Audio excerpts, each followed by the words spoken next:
சென்னை சத்தியமூர்த்தி பவனில் காங்கிரஸ் மேலிட பொறுப்பாளர் கிரீஷ் சோடங்கர் திடீரென மயக்கமடைந்ததால் பரபரப்பு ஏற்பட்டிருக்கிறது. விவரங்களை செய்தியாளர் கோகுல் வழங்க கேட்கலாம்.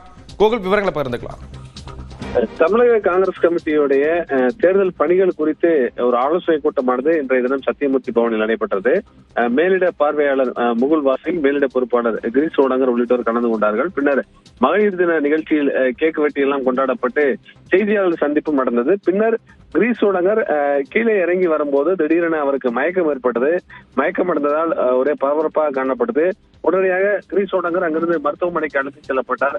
அங்கு அவருக்கு முதலுதவி சிகிச்சை அளிக்கப்பட்டு தற்போது சோடங்கருடைய உடல் சீராக இருப்பதாகவும், அதனை அடுத்து அவர் ஏற்கனவே அவர் டெல்லிக்கு செல்வதற்காக டிக்கெட் விமான நிலையத்தில் அவருக்கு விமானம் மூலம் செல்வதற்கு டிக்கெட் ஆனது முன்பதிவு செய்யப்பட்ட நிலையில அவர் தற்பொழுது விமான நிலையம் புறப்பட்டு சென்றிருப்பதாக தகவல் தெரிவிக்கப்பட்டிருக்கிறது.